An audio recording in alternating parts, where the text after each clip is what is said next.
That's the St. Thomas More Society of Orange County, a professional organization that has over 1,000 people on its mailing list. That's really trying to reanimate its membership.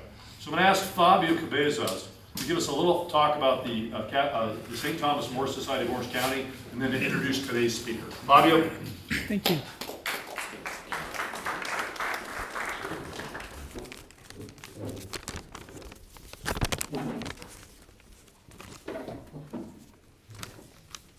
Hello, everybody. Can you hear me? Okay, good. My name is Fabio Cabezas. I'm a past president of the St. Thomas More Society. I'm on the Red Mass committee, and by the way, everybody is invited to our Red Mass, which is always the first Monday in October every year. So I look forward to seeing many of you at Red Mass. Many of our judges and our attorneys show up for the Red Mass. The St. Thomas More Society was formed about 1996 when Bishop McFarland asked some attorneys at the time to put on the Red Mass, and they did so. That included Judge Dave Bells, at the time he was an attorney, Attorney Greg Weiler, and Attorney Ann Lanfar, all of them outstanding individuals, and they really got the Red Mass and the society moving.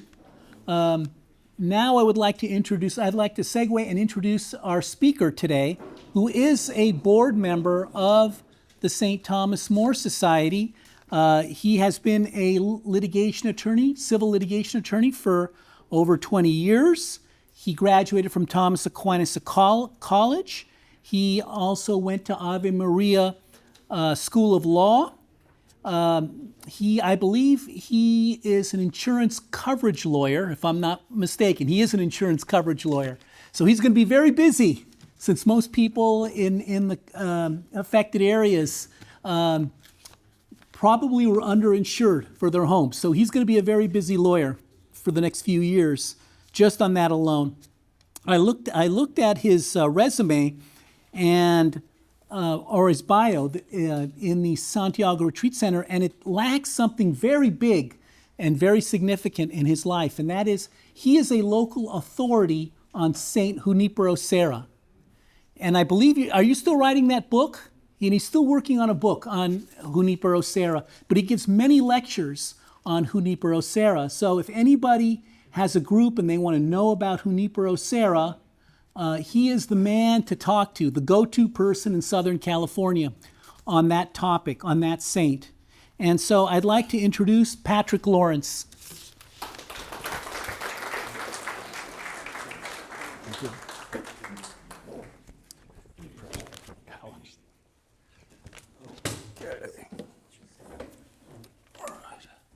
All right, thank you, everyone. It's situated.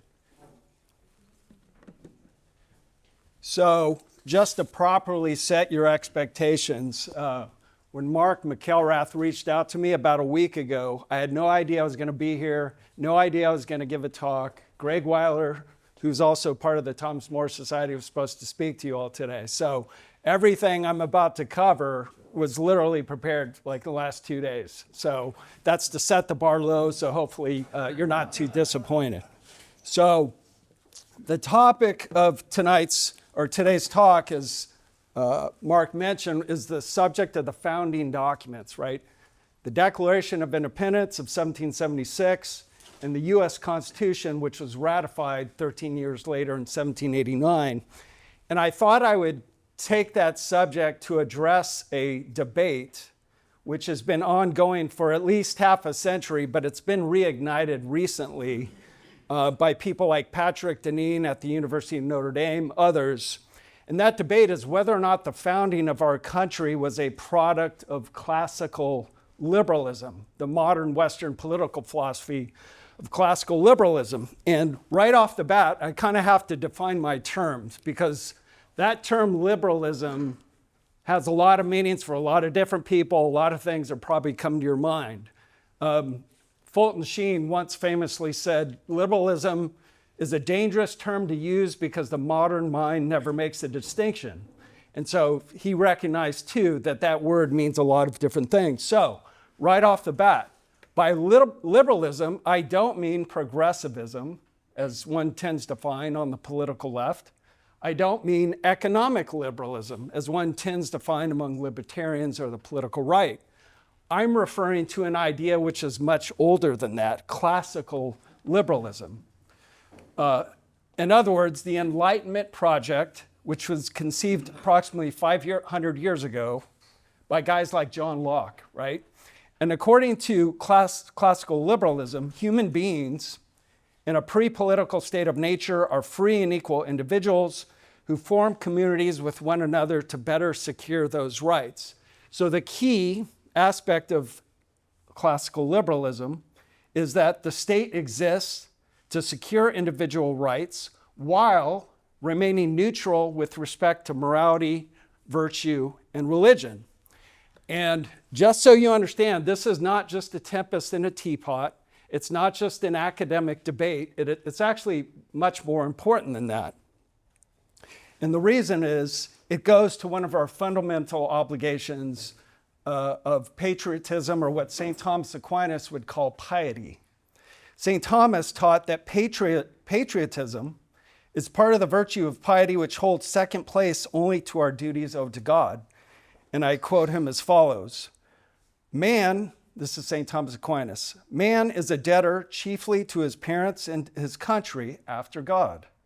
Wherefore, just as it belongs to religion to give worship to God, so it belongs to piety in the second place to show reverence to one's parents," my mom is here, "and one's country." Okay, so second place only to our duties owed to God is what we might call patriotism. But if it's true, as some frequently allege, even on the right, that our country was built on strict classical liberalism, then it necessarily follows that our system of government is illegitimate in principle. To quote Catholic legal scholar Robert George, certain political arrangements, quote, "are strictly ruled out as in principle contrary to the overall human good. For example, strict philosophical libertarianism, in which the only legitimate actions of government are those to prevent harm to non-consenting persons or to protect negative liberties," end quote. So it is very important to get to the bottom of this issue of whether or not the United States was founded on classical liberalism. Otherwise, we may be led to a grave error in withholding reverence owed to our country. So I refer to this debate that's been ongoing for 50 years, reignited more recently, guys like Adrian Vermeule at the University of Harvard, Patrick Deneen at Notre Dame. But this debate's been going on for quite a while. Roughly speaking, the debate has two groups. Those who argue that the founding was a product of classical liberalism, which rejects older political traditions and seeks to establish a government with the ultimate aim of protecting individual rights. The other group argues that the founding was a product of political thought which was much older than that, classical republicanism, which seeks to establish a government with the ultimate aim of promoting the public good. So just to square the debate and frame it for you, here is a very apt description of the view that I'm addressing here this morning. This is by Alan Gibson. "The founders, according to the proponents of this interpretation, believed men created equal, possessed of natural rights, and motivated primarily by the pursuit of their passions and interests. Since men were naturally equal and intractably self-interested, governments should promote stability and personal security, protect individual rights, especially property, and promote economic prosperity." So far, so good. This is the key. Conversely, government should not try to foster virtue among the citizenry, promote some organic conception of the common good or good life. Government should divide powers between different branches of the government and use diverse social interests to prevent both governmental tyranny and the tyranny of the majority. Finally, this interpretation stresses the acceptance by the founders of an early form of commercial capitalism. Okay, so that's the view of classical liberalism. Oversimplifying, it's the view that the state exists solely to secure individual rights. Doesn't have anything to say about the common good. Okay. Now, if it's true that classical liberalism was put into effect at the birth of the United States, as Professor Patrick Deneen has argued in a book called Why Liberalism Failed, then we have a problem for at least two reasons. First, classical liberalism denies that the purpose of the state is to serve the common good. Instead, the purpose of the state under this view is to protect individual rights and to allow its citizens to pursue a variety of different, even contrary goods. You're just sort of trying to manage the collective interests of the community. So this is a problem, not only from the perspective of sound political philosophy. You can go back to Aristotle, Plato, St. Thomas Aquinas, who articulate the idea that the state exists to serve the common good. It's also just flat out contrary to Catholic teaching. As the Catechism puts it, it is the role of the state to defend and promote the common good of civil society, its citizens, and intermediate bodies. So you can't have a government that is only serving our collective private interests. The second problem of classical liberalism, it subscribes to a fundamentally flawed understanding of freedom. Classical liberalism maintains that freedom is simply the ability to act without restraint, to do whatever you want, whenever you want, which is really no different, if you think about it, from licentiousness, right? You just act on the impulse, and you shouldn't be restrained given whatever desire you happen to have at the moment. It's not a good idea. Under this view, freedom is sought for its own sake, not for the sake of some higher good. That is why classical liberalism denies that the state has any role in fostering virtue, because virtue makes our choices, the exercise of our freedom, subject to the moral good. This understanding of freedom stands in stark contrast to a classical understanding of freedom, which is that we grow in freedom precisely through the acquisition of knowledge and virtue. Under the classical view, true freedom is not that initial ability of the individual to pursue certain goods without restraint. No, under the classical view, true freedom is the end result of an individual's ongoing acquisition of knowledge and virtue. This idea is what Christ meant when he said, "You shall know the truth, and the truth shall set you free." In some ways, what we don't know enslaves us. Our ignorance limits our choices. Okay? So to give a simple example, and this is one Father Sebastian Wolf's, a good friend of mine, likes to use. If you give a 3-year-old the choice between a bowl of ice cream and a fully paid for college education, the 3-year-old's going to choose what every single time? The ice cream, right? The child's experience and knowledge limits his ability to choose to exercise his freedom wisely. He's going to choose the lesser good because he simply doesn't know that he's foregoing a greater good. So one of the purposes of growing in freedom under the classical view is expanding our knowledge so that we exercise our freedom correctly. A lot more.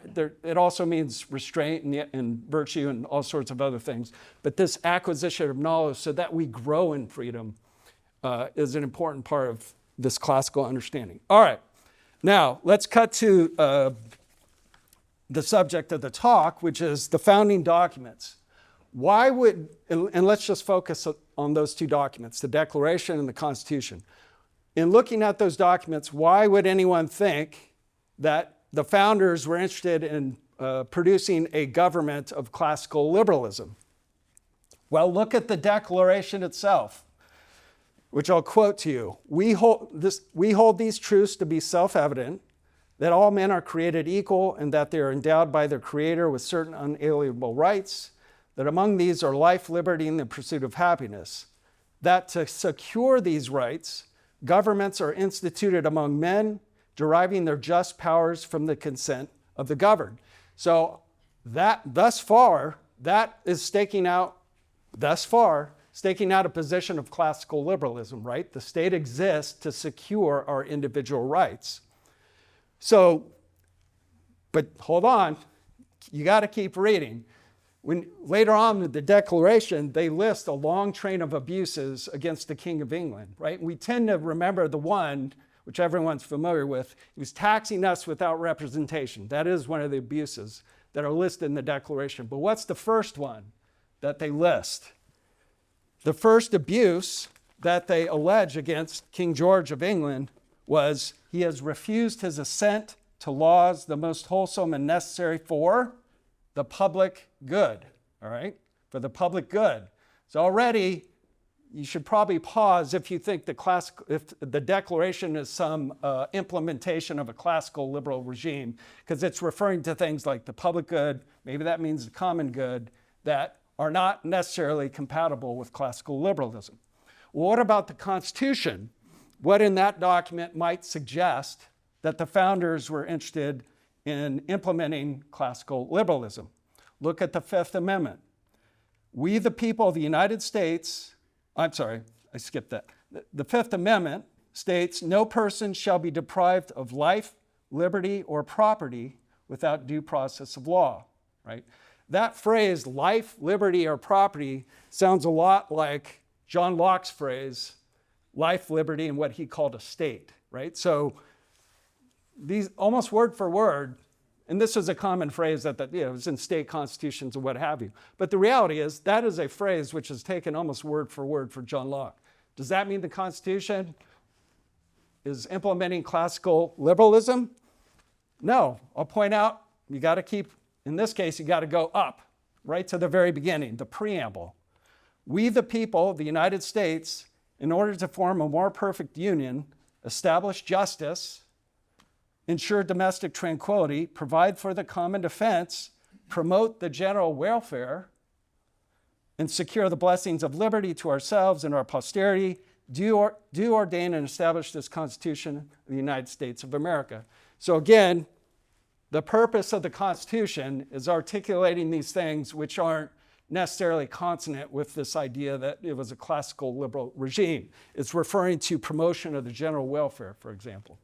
And lastly, I'll just mention, if you've ever read the Federalist Papers and the Anti-Federalist Papers, one of the main themes in that debate is, hey, we need a Bill of Rights. We need to restrict the ability of the government to take away a right to a jury trial or right to counsel, all these rights that are articulated in the first 10 amendments.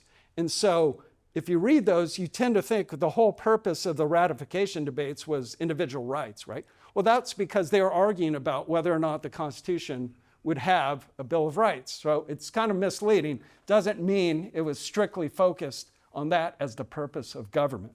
Okay. Now, I'm going to give you two reasons. There are many more I could articulate, but I'm trying to stay within my time restrictions. Two reasons why I don't think the founding was a product of classical liberalism.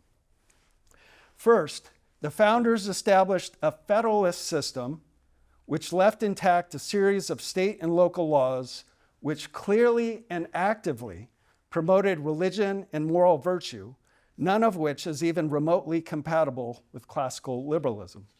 Second, the founders implemented a representative system of government which was designed to promote the public good over and above the interest of the states and various individuals. So we're going to dig into those two reasons in a moment. And now we'll do a little bit of Civics 101 like Mark was talking about. So what do we mean by federalism? You've all heard, I'm sure, of the subject which Judge Bells is going to talk about next month, separation of powers.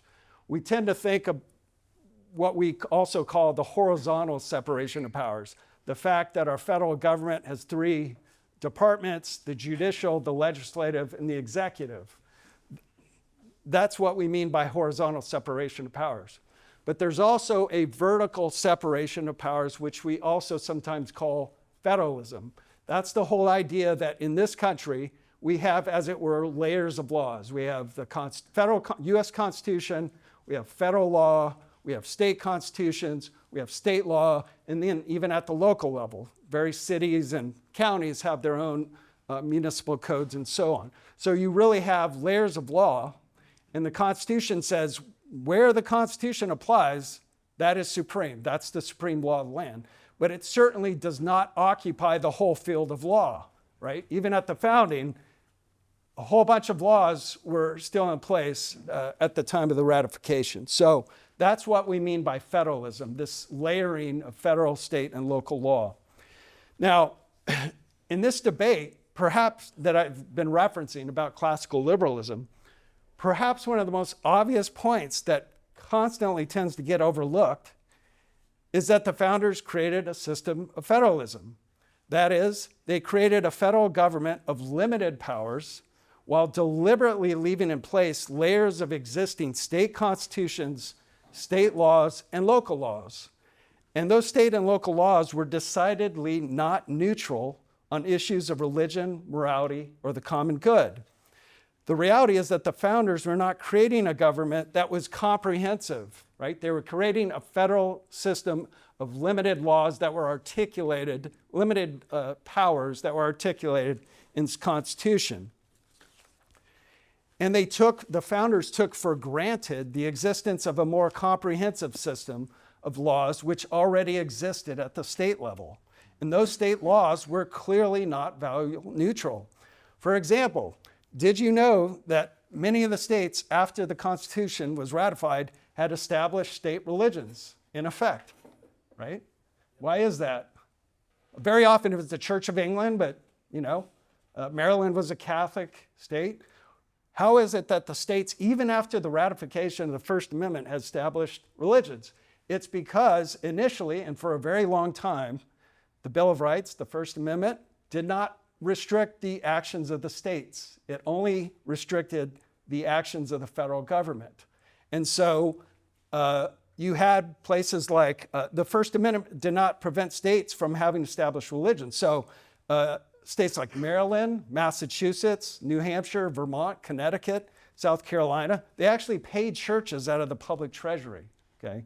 And in fact, the First Amendment was not held applicable to the states until well into the 20th century. So it's a foreign idea to us. We tend to think the First Amendment just applies across the board. That's not the system that the founders implemented. The First Amendment only applied to the actions of the federal government, not states. All of that was left in place. If the founders were interested in implementing a comprehensive liberal regime, then one has to wonder why they left in place the Massachusetts Constitution of 1780, which declared that, quote, the happiness of the people and the good order and preservation of civil government essentially depend on piety, religion, and morality. Founders left that untouched. More fundamentally, the founders established a system of federalism that gave states enormous police powers to regulate, quote, the public health, safety, and morals of the citizenry. So this is still true today. The states they enforce police powers, right? So, the founders left civil law, criminal law, all those things were left intact at the civil level, and those laws were clearly not value neutral. The police powers also included the promotion of morality, education, and religion, and still do. This common understanding was aptly described by the state of Rhode Island in arguments made before the U.S. Supreme Court in 1847. So right before the First Amendment was made applicable to the states, primarily through the 14th Amendment, which came later. So here, listen to this argument. It's almost foreign to our ears nowadays. This is Rhode Island justifying its anti-liquor laws, okay? We cannot overstate the importance of police powers to the states. This means of social improvement, the success of all institutions of learning and religion depend on the preservation of this power. We look to the states for the exercise of their authority in aid of all institutions which tend to improve and elevate the moral and intellectual character of the people. Does any of that sound like neutral classical liberalism? Nor has this understanding of the state's police powers ever been discarded. It is routinely invoked by the states still to defend a wide range of legislation against various challenges. 2001, for example, and this is just a random example, the U.S. Court of Appeals for the 11th Circuit explained that, quote, crafting and safeguarding of public morality has long been an established part of the state's plenary police power. to legislate and indisputably is a legitimate government interest under rational basis scrutiny. So, end of quote. So in other words, the founders established a federalist system which deliberately left in place a system of state constitutions, state laws, and local laws which actively promoted moral virtue, religion, and education, and such a system is simply incompatible with classical liberalism and its stated position of neutrality with respect to morality, virtue, and religion. Okay, so that's my first argument, or at least first objection, that the founders did not establish a classical regime. They established a system of federalism. All right, so the second point goes to the issue of representation. And by representation, of course, I'm referring to the fact that Article 1 of the Constitution establishes both a House of Representatives and a Senate to represent the people in Congress. The founders rejected a system of representation which was essentially democratic. We tend to think we're a democracy, and we are, but it's not a pure democracy. The founders rejected a system which would elect leaders who merely reflected the will of the people, in favor of a system of representation which would place in office elected leaders who would more likely possess the knowledge, virtue, and experience needed to discern the public good. Again, the common good is one of the key separating points that distinguish our republic from classical liberalism. In other words, the founders didn't install town hall democracy, where every person had a direct and equal say in how things should be governed. Instead, they put into place a system of representatives who, it was hoped, would be sufficiently unbound to local interests such that they would be more willing to act for the sake of the good of the whole. Again, that is simply not classical liberalism. If the founders were interested in implementing a regime of classical liberalism, one which merely sought to maximize and protect the rights of individuals, then why did they create a representative system designed to counteract the will of a majority of those individuals if and when necessary? The answer, of course, is that they were not trying to implement classical liberalism. One of the beefs that you read about in the anti-federalist debates, and I'm assuming we're all familiar with that, but that was basically the debate immediately prior to the ratification of whether or not the Constitution as drafted should be adopted. The anti-federalists were very suspicious of the Constitution, primarily because they feared tyranny by the government. And these were the same guys who were pushing for a Bill of Rights. One of the beefs of the anti-federalists had with the Constitution, it was not sufficiently democratic. You didn't have this sort of representation system where the representatives were just conduits for the will of the people. So the anti-federalists argued that the Constitution should be changed to increase the number of representatives, to require more frequent elections, subject representatives to recall, I'm kind of in favor of that one, to set term limits, and to create a unicameral legislature. So not a Senate and a House of Representatives, they just wanted one body in the legislative department. They were concerned that Congress would be comprised of a bunch of aristocrats who would be too removed from the people and who would not carry out their interests. In short, they were concerned about tyranny by the government. The Federalists, on the other hand, were concerned about the tyranny of the majority, right? They're concerned about the licentiousness of the majority. They were concerned about the need for electing leaders who possess the necessary virtue to serve the public good over and above the goals of the states and local interests. They argued the federal government would be more likely composed of men of better education and virtue than those in the state governments. For example, one of the Federalists argued as follows: there was a need for, quote, a government administered by the better sort of people, which that kind of strikes our egalitarian sense, the better sort of people. But what he's referring to is people of virtue and education and so forth, who have had something of a liberal education and who have been instructed in the principles of morality and common honesty, who possess such a sense of honor as to know and feel that frequent breaches of the public faith are disgraceful to the Union and so much common sense as to discern that the interests of the community or body politic cannot be promoted by the ruin of public creditors. So the Federalists argued that a strong sense of federal government was more likely to attract, quote, the better sort of people who were, quote, instructed in the principles of morality, end quote, and were able to, quote, discern the interests of the community. The Federalist idea of representative government was thus consistent with the notion that the purpose of government was to serve the public good.